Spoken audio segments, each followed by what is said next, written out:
Attached. ER means we're en route. So at 8:46 and 37 seconds p.m., your vehicle was en route to 849 South Broadway, correct? Correct. Do you recall how far away you were? I do not recall. And then it says primary unit PD 1A1-W3. What is that?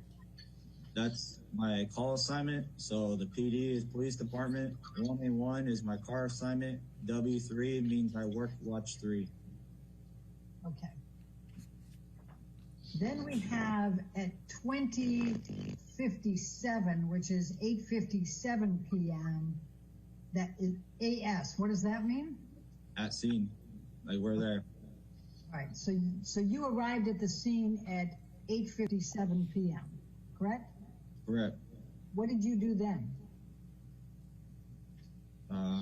We walked to the location.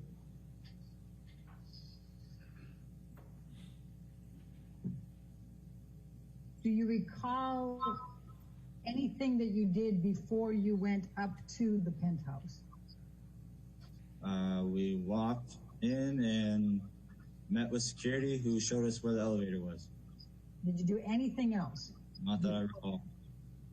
But your best recollection is that you went in, you talked to security, and then you went on an elevator, is that right? Yes. Do you recall what time you arrived at the apartment, the penthouse? No, I don't recall. All right. Then your next entry here is 21:22. So that would be 9:22 p.m. and 57 seconds? Yeah. Okay. Met with victim, checked lock, verified husband left location, victim advised verbal. Do you see that? Mm-hmm. Who wrote that? That's what we write when we put the comments of the call of what happened in the radio call. That's what we wrote. So do you recall whether that was you that wrote that or Officer Science? I don't recall who wrote it. All right. And so you were back in your vehicle by 9:22, is that correct? Approximately, yeah.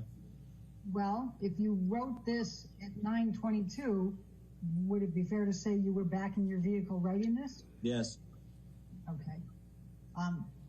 Now, did you take a report? We issued a business card. I asked, did you take a report? No. Why not?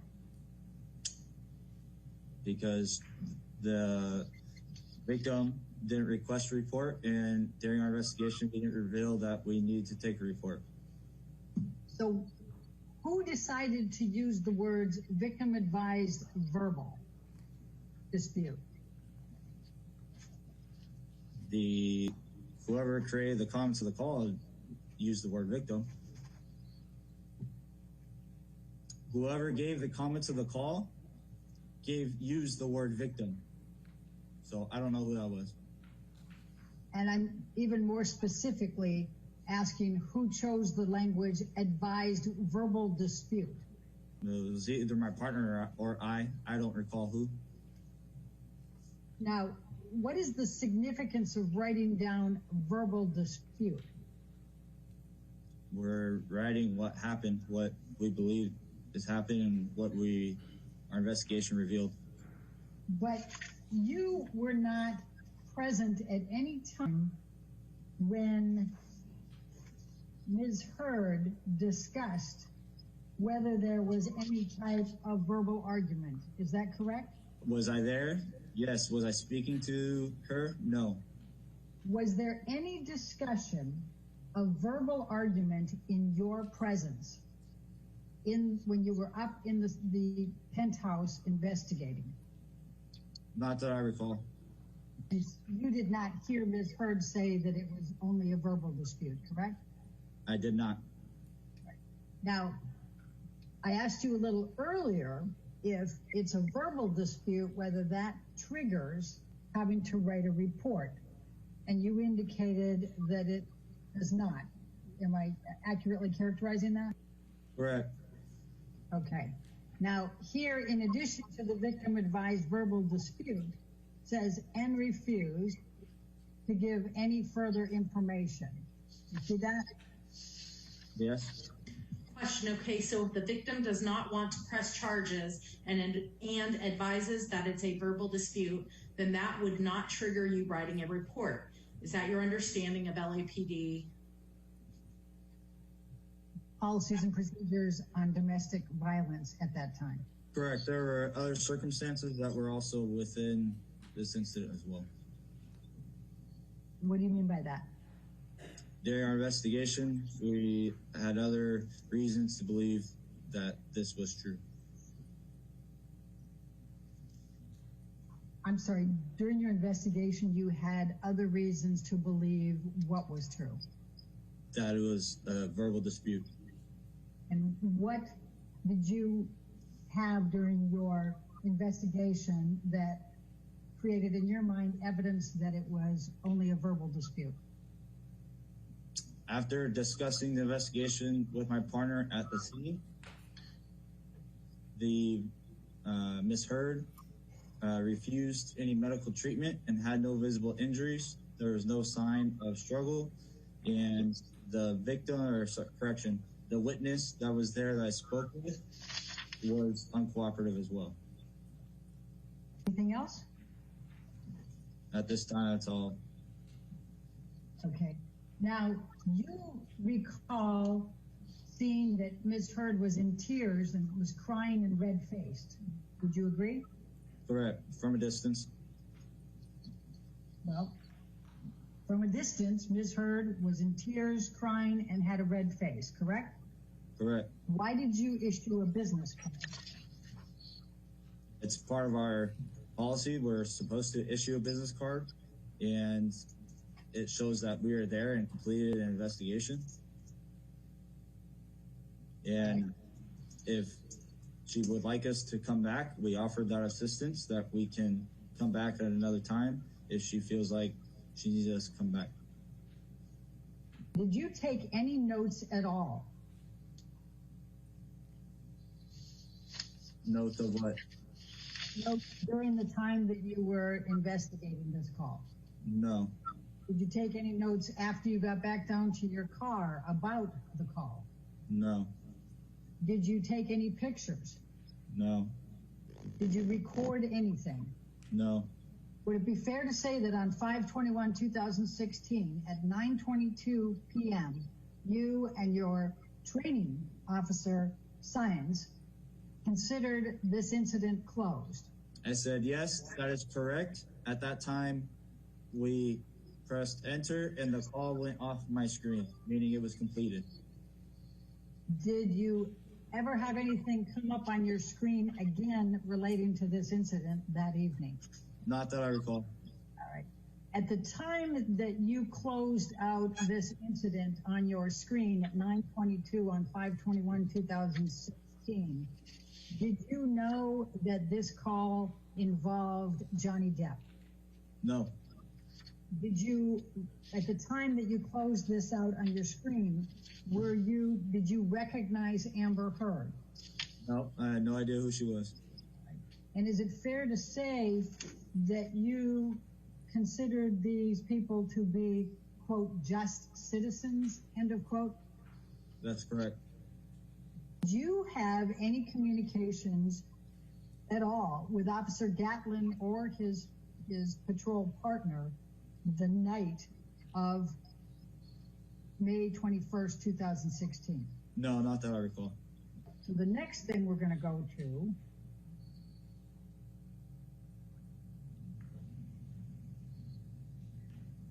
is the CAD summary, which is at page 12 of exhibit number 3. And this is a CAD summary report, and it also has the name DFAR report at the top, and it's for 5/21/2016, and says specifically Officers Haddon and Officer Sines. Do you see that? Yes. Typically, when you would arrive for your shift, was there a period of time that you would do things maybe at the precinct or whatever before you get into your vehicle and log on and go forward? Yes.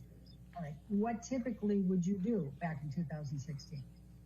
I would change, put on my uniform, and then I would have a roll call where we'd be given our assignments, and then we would stand in line, check out our equipment, check out our car, and then we have to go put our equipment in the car, and then wash the car, vacuum the car, gas the car, and then go and find out if there's any radio calls pending. Okay. And so how long would it typically take for you to do all those things, from putting your uniform on through the time you start checking for radio calls? I'm not sure. Approximately an hour. All right.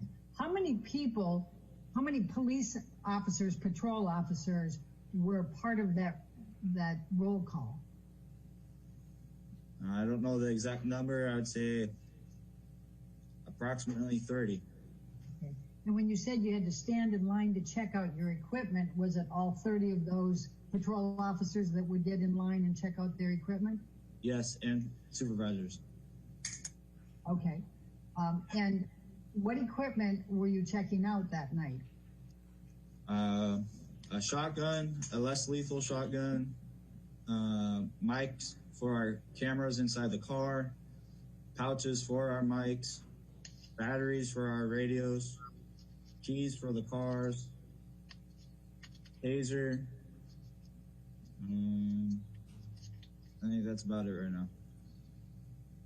Do you have a recollection of there being cameras inside your car back on May 21, 2016? Yes, I believe so. Now, when you arrived at the penthouse, you saw that there was a female holding and embracing Ms. Heard, correct? I believe it was when I was leaving the location, when we were getting ready to leave. Okay. Now, you believed that Ms. Heard was uncooperative because she was being emotional, crying, was refusing that she was hurt, and she didn't know initially whether she wanted to file a report or not, and then she didn't want to file a report, correct? Correct. Now, you said that Officer Science told you later that Ms. Heard called the number on the business card.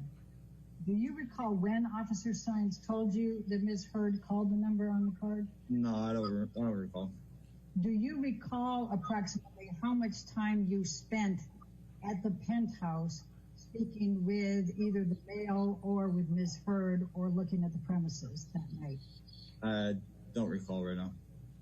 Do you recall roughly whether it was 15 minutes, a half hour, hour? I don't recall. I'm going to ask you to take a look at what has been marked as deposition exhibit number 17. I'll just scroll down so you can see that. Hold on. Do you recognize the person in this photo? I believe that's Ms. Heard. All right. Is this the same person you saw on the night of May 21st, 2016, when you arrived sometime after 9:04 p.m.? And do you recall seeing the red marks that are reflected on this exhibit number 17 on Ms. Heard? No, I was never this close to be able to examine her face. You were never close enough to Ms. Heard to be able to examine her face? Is that what you said? Correct. Okay. If you had seen this mark close enough to be able to see it, would you have believed you had an obligation to prepare a report? No, because I don't know what this is from.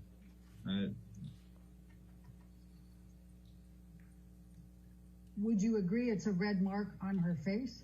Yeah, I'll ask you. from what I saw was red from her crying. There was no red marks from any other thing. It was consistent with her crying.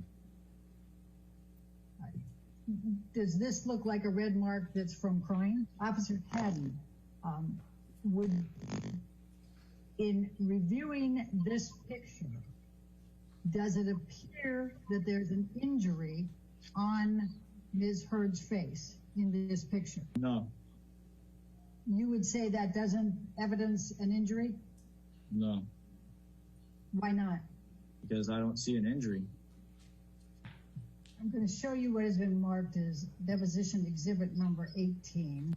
And do you recognize this carpeting? No. Officer Haddon, what do you see in this picture? I see stripes with some type of stains on to be a possible flooring. Okay. Do you have a recollection of seeing stains on the flooring outside of Ms. Heard's penthouse that night of May 21st, 2016? At this point, not that I recall. And when you say at this point, not that you can recall, what do you mean by that? It's 5 years ago. I don't remember. Officer Haddon, I'm going to show you what has been marked as Haddon exhibit number 19. Do you recognize the business card? Yes. And tell me what you can recall of that. Well, that's my handwriting, and those are our LAPD business cards. All right. The next thing on there is refuse report. Do you see that? Yes. Okay. Was it your understanding that Ms. Heard did not want to press charges? She spoke with my partner, and that's what my partner advised me. Okay.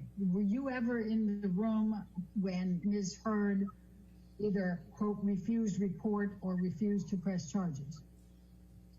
I believe we offered her one final chance before we gave her the business card if she needed medical treatment or a report, and she declined at that time, and that's when we issued this business card. And what did you mean by report?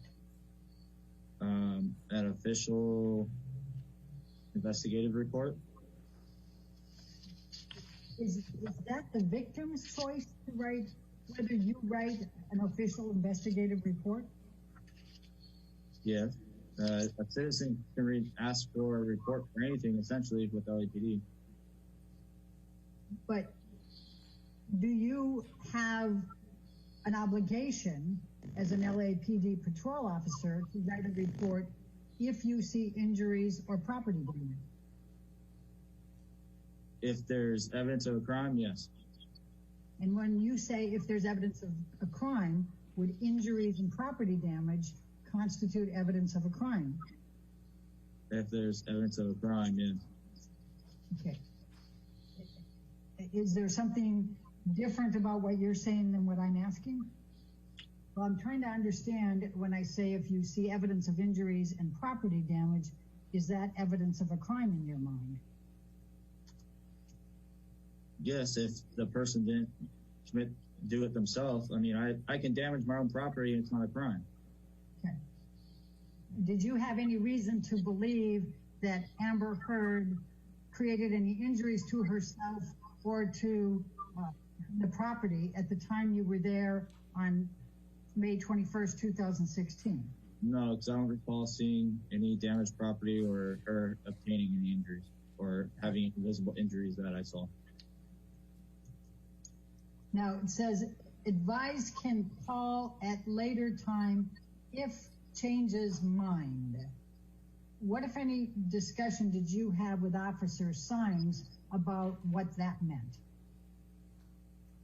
Well, that goes with what I said earlier was a citizen can make a report about anything at any time. It's called an investigative report or just an incident report. So if she wanted a report, then she would call us back and we'll take a report. But at that point, you have already written into your system that the victim advised verbal dispute only, correct? Correct. And you did not write a report or take pictures or create any kind of record, did you, of anything that transpired there? Just the business part. I'm going to ask you, Officer Haddon, to take a look at what has been marked as deposition exhibit number 24. do you recognize the person in this picture? Miss Heard? Well, do you recognize her as Ms. Heard? No, I had no idea who she was. Do you recognize the person in this picture on Haddon exhibit number 24 as the person who was the subject of your and Officer Sines reporting to the Eastern Columbia building that evening? Correct. All right, so let's go to exhibit number 24. And what do you see in this picture with respect to whether there is any injury depicted on Ms. Heard? I see a female white, fair skin with pink cheek. I'm sorry, with a what? Pink cheek and pink eyes. All right. Do you recognize that as a potential injury on her face? Knowing what our investigation revealed, no, that pink's consistent with Brian.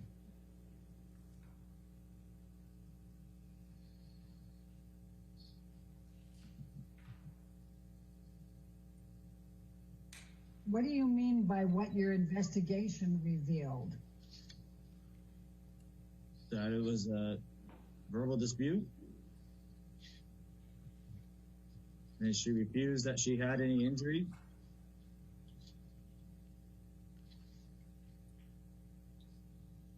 And just so we're clear again, you were never in the presence of Ms. Heard when she at any time said it was only a verbal dispute, correct? Correct. Now, would you as a police officer investigating, if you saw this, what's depicted in this picture, would you believe that you need to investigate further? Yeah, I would need additional information.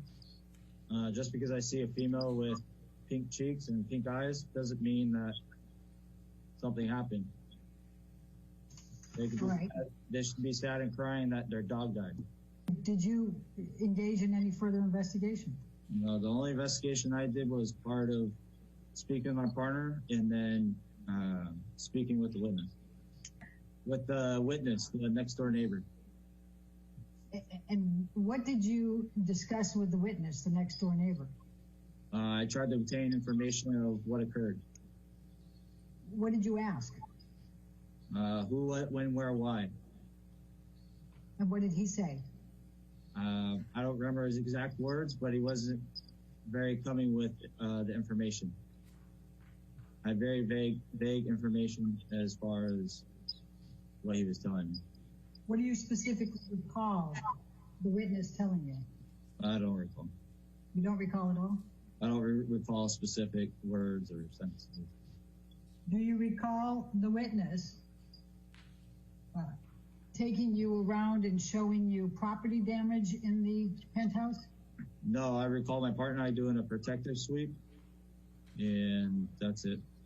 You don't recall Josh Drew being with you and taking you through? I don't recall. I don't recall if someone else was with us or not. Do you recall one way or the other? I don't recall. All right. Now, you have a recollection of you and Officer Sines going through the entire penthouse, is that correct? We did a protective sweep of the location that she was at. And tell me what you mean by protective sweep. We walked through the general housing area that she is at to make sure that there's no one else in it that shouldn't be there, or there's no one hurt.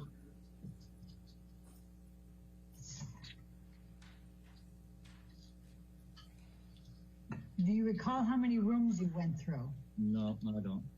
I'm going to ask you if the officer happened to take a look at number 25. Do you recognize this as Ms. Heard? Yes. All right. And do you see any injuries depicted on this picture? No. I'm going to show you what has been marked as exhibit number 26. Do you recognize this as Ms. Heard? Yes. Okay. Do you see any injuries in this picture? No. I'm going to ask you the same question. Exhibit number 27, do you recognize